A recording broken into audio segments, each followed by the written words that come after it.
Hello, this is Sondra Oster Baras, bringing you a few words of Bible from the heart of Biblical Israel.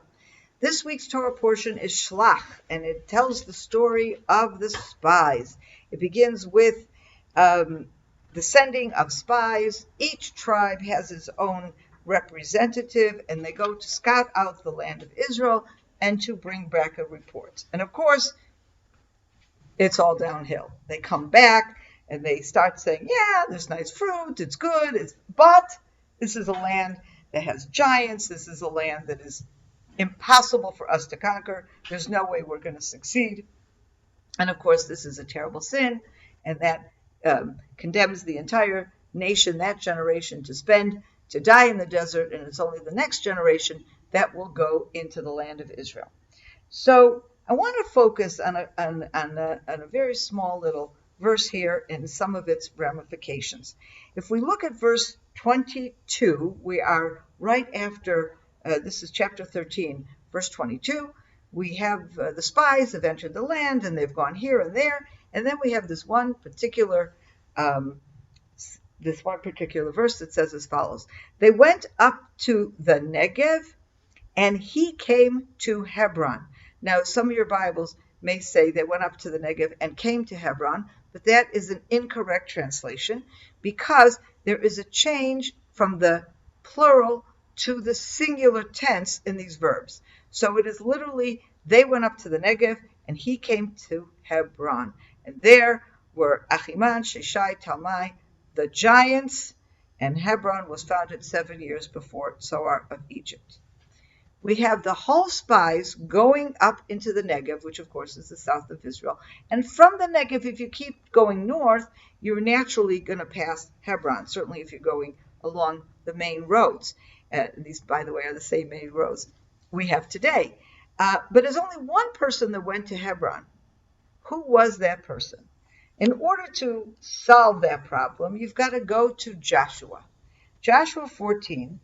We're towards the end of the conquest of the land of Israel, and we have a very interesting story, where the members of the tribe of Judah, the elders of Judah, go to Joshua, and it is Caleb, same Caleb that we're going to see in our story here, Caleb, who is going to Joshua now, and he has this whole speech, and he says to Joshua, you remember and don't forget, Caleb and Joshua are the only two people who entered the land of Israel from those spies. They're also the only two people who entered the land of Israel from that generation.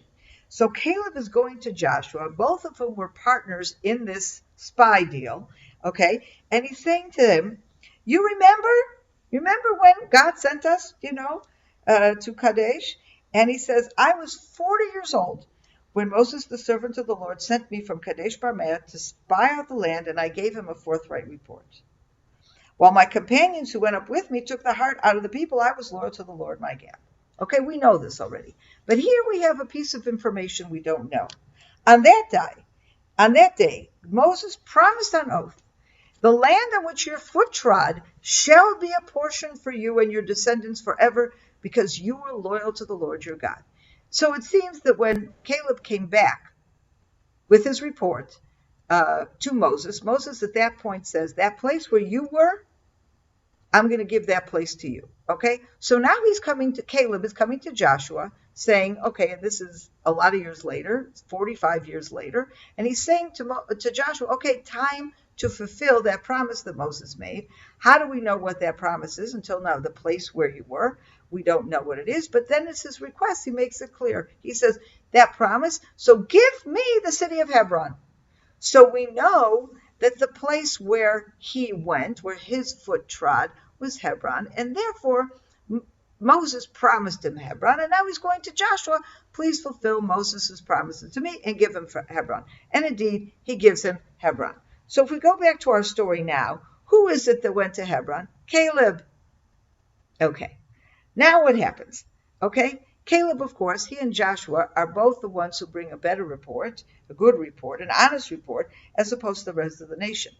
But initially in the story, we don't see that much about Joshua. We have much more about Caleb. Okay, we see, first of all, in verse 30, it is Caleb who tried to hush the people when their report started to deteriorate. He says, let us by all means go up and we shall gain possession of it, for we shall surely overcome it. It is Caleb, not Joshua, who stands up in front of the entire nation and tries to hush these other 10 spies who are bringing a bad report. And in fact, later on, when God speaks about the spies and who gets punished and who's good, he recognizes Caleb particularly in chapter 14, verse 24. But my servant Caleb, because he was imbued with a different spirit and remained loyal to me, him will I bring into the land that he entered, and his offspring shall hold it as a possession. So we have here Caleb, who already has a different spirit, Caleb, who was the one who stood forthrightly against the nation, Caleb, who brought back a positive message and was trying to encourage the people to go into the land. He's the one who went to Hebron, and he's the one who gets Hebron. What is the significance? Now, we know already from Genesis how important Hebron is.